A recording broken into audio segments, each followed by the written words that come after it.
There comes a point in life when you realize that not everyone who has access to you should have influence over you. We like to believe that if we give enough, love enough, and forgive enough, people will value us the way we value them. But reality has a way of reminding us that some relationships are not built on mutual respect. They're built on convenience, on self-interest, or on what they can take from us. And when we hold on to those relationships out of guilt, fear, or habit, we're not being loyal. Detachment isn't about becoming cold, bitter, or unkind.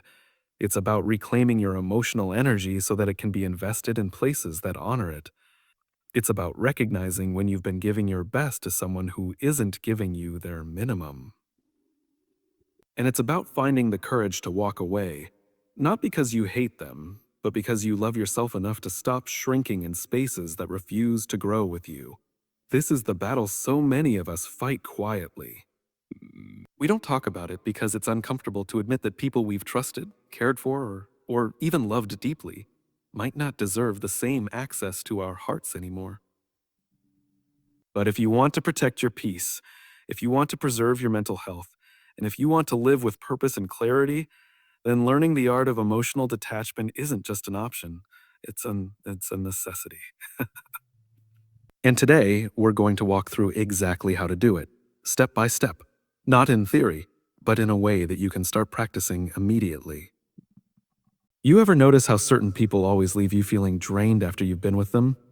You start the conversation feeling fine, but by the end, it's like someone's reached inside and pulled out all your energy. It's subtle sometimes. They might not yell or insult you. In fact, they may smile the entire time, but the pattern is there. Every time you interact, you walk away feeling smaller, more unsure of yourself, more burdened than before. And here's the thing, when it's constant, when it's predictable, when it starts to feel normal, that's when it's most dangerous. But the challenge is most of us don't want to admit that someone we've trusted, maybe even loved, is taking more than they give. We make excuses. Oh, they're just having a bad day. You've been under a lot of stress. Or the classic, it's probably just me. But it's not just you. That it's not just you. There's a real pattern there. And if you're willing to be honest, you can trace it. You'll see the same kinds of conversations, the same one-sided dynamics, the same manipulations or subtle digs that chip away at your confidence over time. This is why recognizing the pattern is step one. This is why. Because if you don't see it, you can't name it. And if you can't name it, you can't change it. It's like being in a room where the lights are slowly dimming. At first, you think your eyes are just adjusting, but in reality, the room is getting darker and darker until you're almost in the dark, without realizing when it happened. People who drain you emotionally do that. They dim the light slowly, so you don't notice until you're straining to see yourself clearly. And make no mistake, emotional drain doesn't just come from arguments or obvious mistreatment. Sometimes it comes from the endless demands, the passive-aggressive comments, the lack of reciprocation when you need support. You show up for them every single time, but when it's your turn, there's an excuse, a distraction, a reason why they can't be there. That's not balance. That's a slow erosion of your value in the relationship. Now, here's where it gets tricky. Our attachment to these people isn't always based on logic.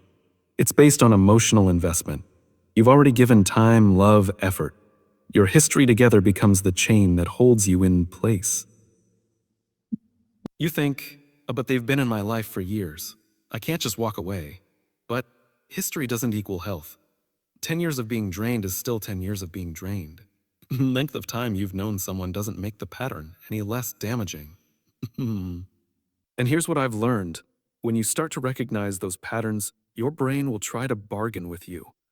You'll tell yourself that maybe things will change if you just try harder, if you explain your feelings better, if you're more patient, but you can't outgive someone into valuing you. You can't convince someone to stop draining you if that's the only way they know how to relate to people. And in some cases, they may not even be doing it consciously. It's just who they are right now. Recognizing the pattern isn't about blaming them endlessly. It's about freeing yourself from the cycle.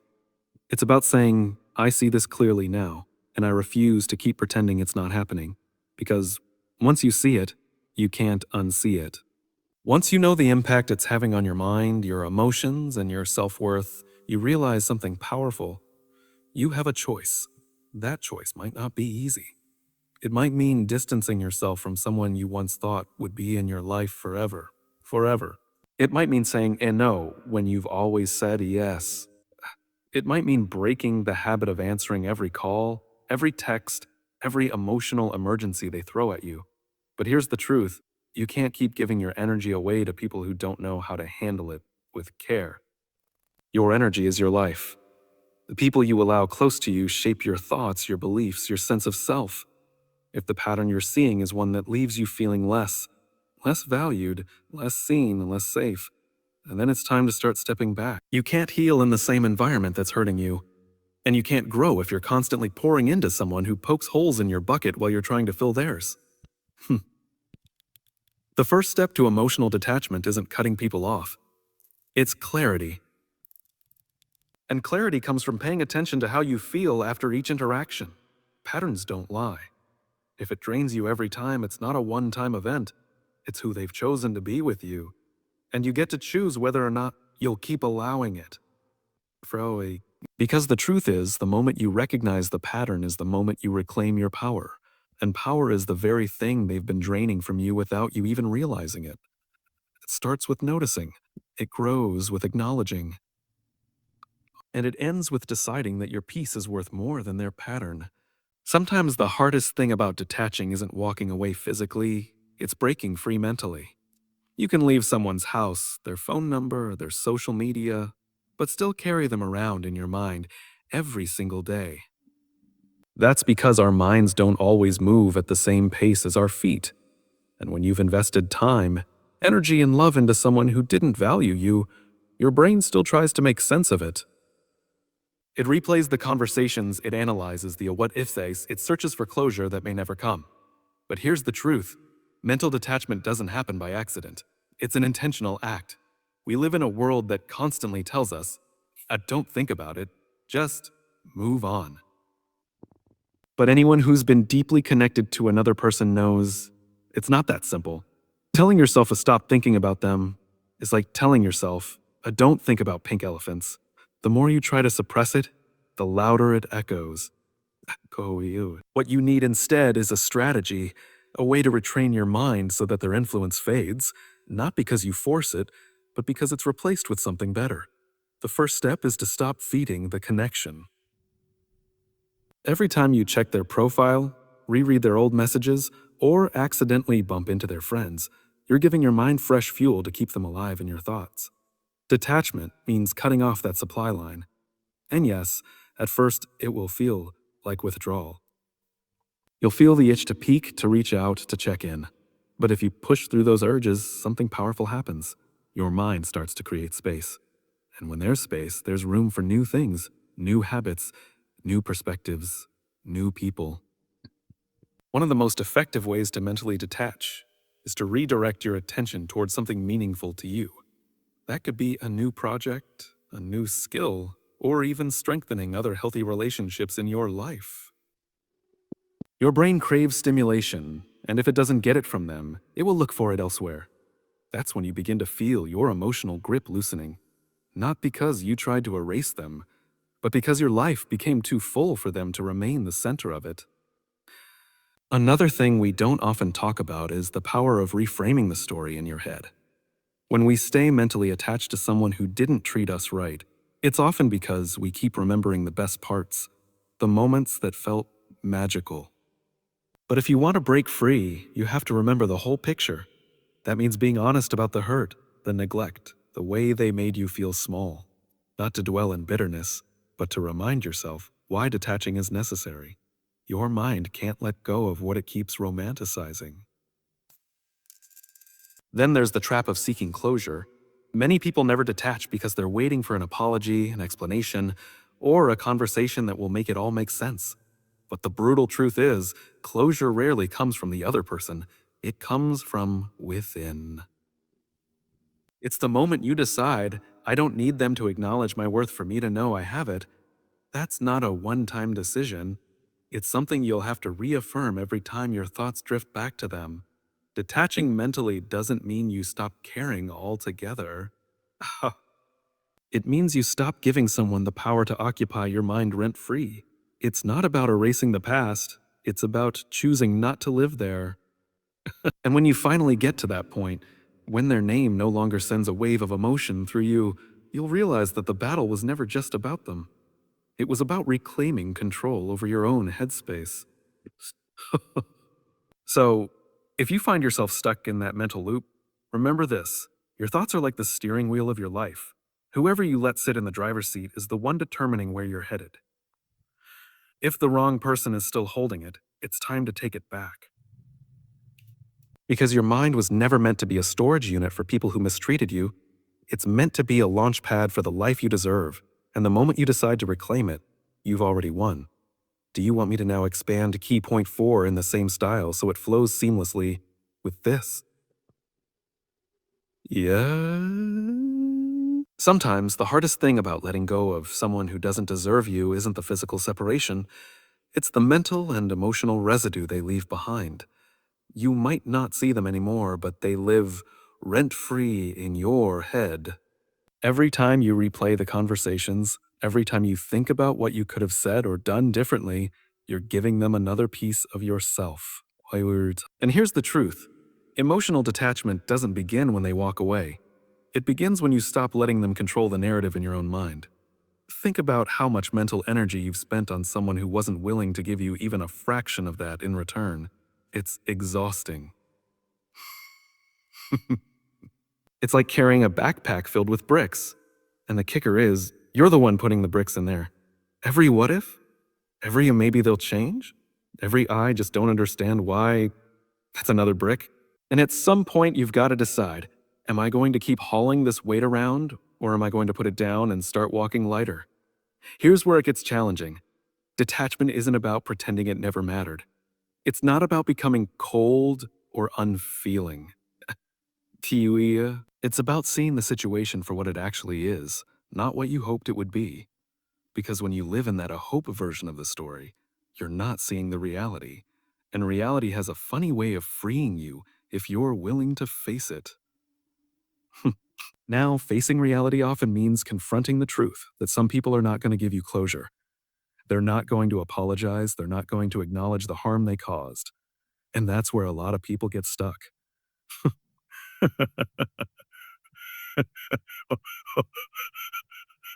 But emotional detachment means you stop waiting for them to free you, and you start freeing yourself. That's why one of the most powerful mental shifts you can make is deciding that you will no longer allow someone who has proven they don't deserve you to have access to your emotional energy. Q of access to your emotional energy. That means cutting off the mental reruns. That means unfollowing or muting them if seeing their life pulls you back into old feelings. That means training yourself to notice when your thoughts drift toward them, and then redirecting your focus to something that actually builds you, not drains you. Not drains you. It's like breaking a habit, because that's exactly what this is. You've been in the habit of thinking about them, of reacting to them, of making decisions around them. And habits don't break just because you want them to. They break because you consistently choose new actions that align with who you want to be. I'm not going to sugarcoat this. At first, it feels unnatural. You might feel guilty. You might even feel like you're being mean for mentally stepping away. But let's be clear: there's nothing mean about protecting your mental health.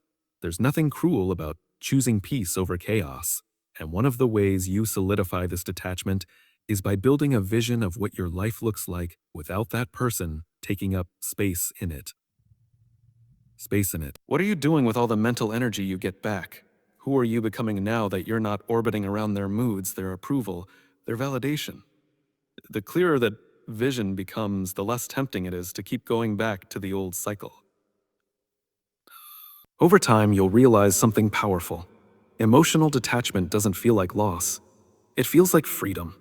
It's not emptiness, it's space. Space for new relationships, space for better opportunities, space for your own growth. And when you taste that kind of space, you'll wonder why you waited so long to let go. You can't control who respects you, who values you, or who treats you the way you deserve. But you can absolutely control how much mental real estate you give to those who don't. And the moment you take back that control, you start winning battles in your mind that you didn't even realize you were fighting. Because the truth is, the battle isn't between you and them anymore. It's between the version of you that wants to move forward and the version of you that keeps looking back. And the moment you choose forward, you've already won. The person who doesn't deserve you isn't worth the weight you've been carrying. Put it down, walk lighter, and watch how far you can go when you're finally free. Free. There's a reason so many of us get stuck in toxic relationships. We convince ourselves that the other person just needs more time, more patience, more understanding. We keep investing, and because we're blind, but because we're hopeful. But here's the truth. Hope is a beautiful thing until it becomes the very chain that keeps you bound to what's breaking you. Emotional detachment doesn't happen when you finally stop caring. It happens when you finally start caring enough about yourself to walk away. And that requires setting boundaries that you actually keep. Boundaries are not about punishing the other person. They're about protecting your peace. They're about creating the space you need to heal, grow, and breathe again. Think of it like building a fence around a garden. Not to keep all people out, but to make sure the right people come in. The ones who respect the space, the soil, the life that's growing there. Without that fence, you leave your heart exposed to anyone who decides to trample through. And if you've been hurt before, you already know how quickly people without respect can destroy something beautiful. One of the mistakes we make is setting boundaries in our mind, but never enforcing them in reality. We say, if they do this again, I'm done. But then they do it again, and again, and we make excuses. We rewrite the rules. We convince ourselves that maybe we're being too harsh. Maybe they didn't mean it. Maybe things will change. But the problem isn't just that they crossed the line. The problem is that we erased the line. And once you do that, you teach people exactly how to treat you. Boundaries have to be communicated and lived out. It's not enough to quietly withdraw and hope they notice. You have to make it clear, with words and with actions, where the line is and what will happen if it's crossed. This doesn't mean yelling, being cruel, or creating drama. It means calmly, consistently, and confidently saying, this is what I will accept, and this is what I will not. And then, here's the hard part. Following through even when your emotions scream at you to give them one more chance. The truth is, boundaries will cost you. They will cost you relationships, comfort, familiarity, and sometimes even the fantasy of who you wanted someone to be. But what they give you in return is far greater. Self-respect, clarity, and the freedom to live in alignment with your values. Every no you say to someone who mistreats you is a yes to your own worth. And if you struggle with that, remember this. You were not created to be someone's emotional punching bag, someone's backup plan, or someone's occasional priority. Sukoi. Some people will get angry when you start enforcing boundaries, and that's a sign you needed them in the first place. Healthy people respect boundaries. Unhealthy people are threatened by them. When someone reacts with guilt trips, manipulation, or silent treatment, it's because they're losing the access to you that they never truly deserved. It's not your job to manage their reaction. It's your job to stand firm in your decision. And here's something that often surprises people. When you set boundaries, you don't just change how others treat you, you change how you see yourself. You stop showing up from a place of desperation and start showing up from a place of strength. From a place of strength. You stop negotiating your worth in someone else's hands. You begin to see that the person you need to be loyal to first is you. Detaching emotionally from someone who doesn't deserve you isn't about bitterness or revenge. It's about preservation. It's about keeping your heart, mind, and energy intact so you can give them to people and places that bring life, not drain it. And the sooner you understand that boundaries are not walls to isolate you, but doors to let the right people in, the sooner you'll start building a life that's not just free from toxic relationships, but rich in healthy ones. So the next time someone pushes past the limits you've set, remember this: you're not being cold, you're not being unkind, You're simply choosing to stop participating in your own pain, and that choice, as uncomfortable as it is in the moment, will always be the one that sets you free.